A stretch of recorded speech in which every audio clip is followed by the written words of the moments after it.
Hello hi सांग मैंने आज भिडटी को आपण मानक स्वागत करुच्ची। आज राति खाइबारे कौन बन चल देखा रुटी को बंधाकोबी भजा आपाई बंधाकोबी एमती सरू सरू कर पूरा काटी देछि आउ कैप्सिकम गोटे नहीं तापर सोयाबीन नहीं सोयाबीन को पानी रे भलसे बतुरे भलसे बतुरी सारापर चुपुड़ी भलसे पानी ताक रखीदे आउे गोटे कढ़ई गरम करी से फुटण फुटेबा फुटण फुटेकी कटा पियाज छोट छोट कर काटिक रखी तेल रे भलसे भाजीदेवे।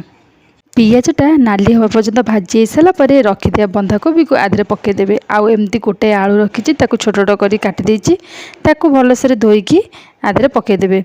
बंधाकोबी को कौन करें प्रथम काटी सारापर जाइए धोइबे आगुरी जमा धोईकी पकेबेनि कारण जो केमिकाल्स दिया बंधाकोबी से तो काटिकी आम रोषे करदे से सब तो आम भी खाइबा ना तो काटी सारापर भलसे पानी धोईकी तापर जाइए रोषे करेंगे।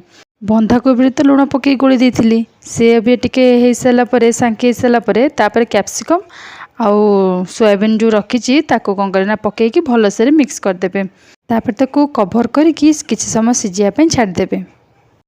आपको मु साधारे करी अदा रसुण पेस्ट पकेबेनि कि मसला बटा भी पकेबेनि खाली पाउडर मसला जहाँ पड़ो ना पूरा साधारे ही बंधाकोबी भजा हे आ बहुत ही टेस्टी लगे।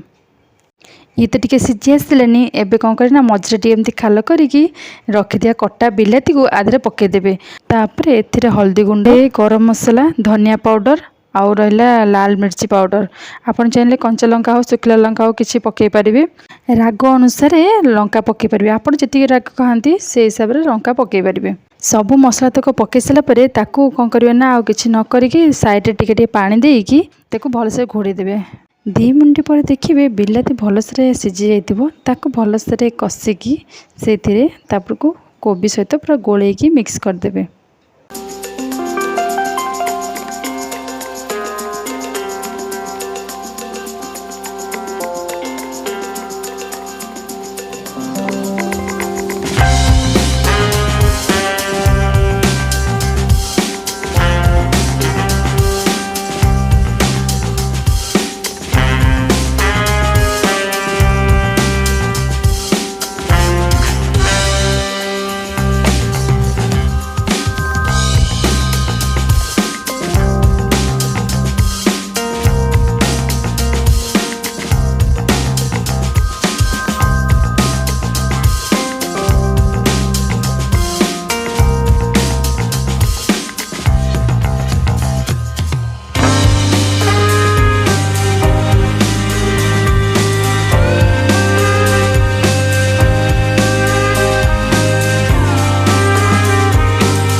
रुटी भी रेडी हो गला कोबी भजा भी रेडी हो गला। गोटे प्लेट रे रुटी नहीं आसबे आ कोबी भजा ता संग गोटे छोट मिठा ओ पूरा जमी जीव खाइबा सादा सीधा खाइबा आ देह भी बहुत ही भल किछि तेल मसला बेसी नाही आ खाइबाटा ही बहुत बढ़िया थिला।